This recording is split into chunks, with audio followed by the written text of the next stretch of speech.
So here we have the companies. You are familiar with them: Amazon, Uber, Facebook. Whether it's fear of government regulation, safety investigations, or good old-fashioned cash flow concerns, we're watching a sustained sell-off in Wall Street's most important sectors.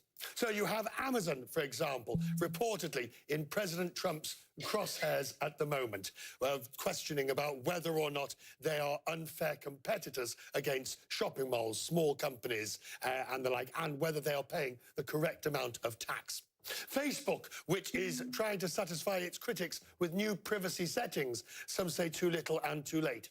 Tesla, of course, sinking once again over fears over its business model and the whole issue of autonomous vehicles, and indeed relating to that, Uber, autonomous vehicles, and pulling out of various international markets, and the question of regulation of the company.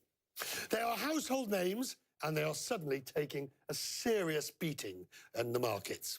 Now, we begin with Amazon, where the shares fell as much as 7% after reports that President Trump wants to go after the company. Now, bear in mind this company. So it was down much as 7. It rebounded up after, when the White House denied it was going after Amazon, it went up to about -3, finishes down -4, still an extremely high value price. Axios says the president's obsessed with Amazon and is considering new taxes or antitrust measures. If that is the case, and bearing in mind the significance, well, Claire Sebastian's here to tell us. So what do we know, what do we know about what the president is allegedly rumoured to think about Amazon? Well, I mean, according to the Axios report, he is, quote, obsessed with Amazon, much more so than Facebook, which has been in the news much more recently. You never hear Trump talk about Facebook, and it's possibly to do with taxes, it's possibly to do with antitrust. He thinks perhaps they're too big. He's called them a monopoly in the past.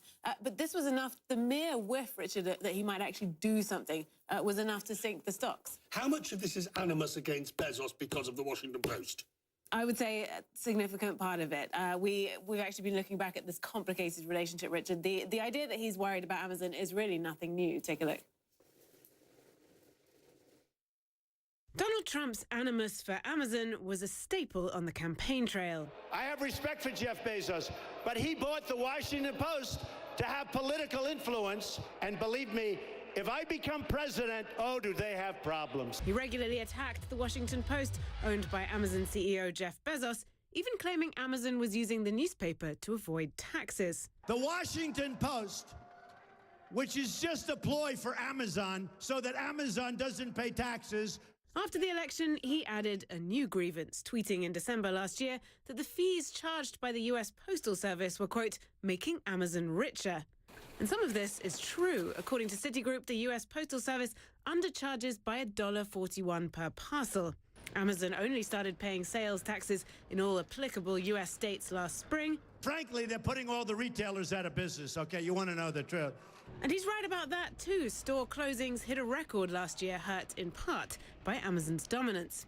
And that dominance hasn't gone unnoticed by the president. This was last June, a meeting of tech CEOs, including Jeff Bezos, at the White House. We have approximately $3.5 trillion of market value in this room, but that's almost the exact number that we've created since my election. In fact, I think we have you beat by a little bit. And yet, if Trump is looking to limit Amazon's power so far, that hasn't happened. The company's stock is up more than 90% since Trump's election, even with Wednesday's losses, helping make Jeff Bezos the richest person in history. It also acquired Whole Foods last year with no antitrust hurdles. And US cities are fighting to win the company's second headquarters. 3 bids on the shortlist are inside the Washington, D.C. Beltway. Amazon had no comment Wednesday on the report from Axios that the president wants to, quote, go after Amazon with antitrust or competition law. And the White House played it down. I've heard him talk about it privately and publicly, and I know it's something that he wants to see happen. Beyond that, I don't have anything for you. All right, 50-odd billion wiped off, with more to come, possibly. Well, I mean, I think this is the market situation we're in at the moment. But if you heard Sarah Sanders, she played it down, she didn't deny it. Thank you. Now, it's from Amazon to Facebook, which is trying to win back users' trust with some revamped privacy settings. Dylan Byers is on the West Coast. Too little, too late. What have they done? Is this the first in a series of measures they're going to take? Well, I do think it's too little too late. I mean, look, what they're saying to users now is we are going to introduce new privacy measures so that you have more control over your data and what parts of your data go to third-party users. I think the big problem for Facebook users is they're not exactly sure why they should trust Facebook this time around, nor is it entirely clear why it took Facebook so long. I mean, you look at the what's up on the screen right there. A lot of what Facebook is doing here is just streamlining privacy policies that are already in place, trying to make it easier for users to understand what's happening with their data. And that is one of the key demands that we're seeing from European lawmakers, especially. They want this to be an easier experience for the user. Dylan Baz in Los Angeles, as we look at these tech companies, thank you. We turn now to two cutting-edge car companies, both in trouble, Tesla and Uber. Both have had deadly crashes in the past weeks, and investors are fearing for their futures. Paul LaMonica is here. Is it just about this? Or are there other issues about these two tech companies? Well, Uber, as we know, not yet a public company. They have faced many, many issues, and this is just the latest potential hurdle for them as they look to possibly go public.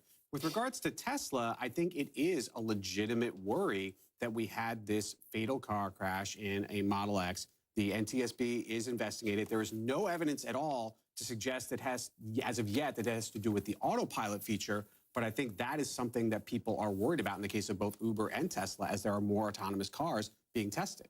Paul, thank you. Thank you.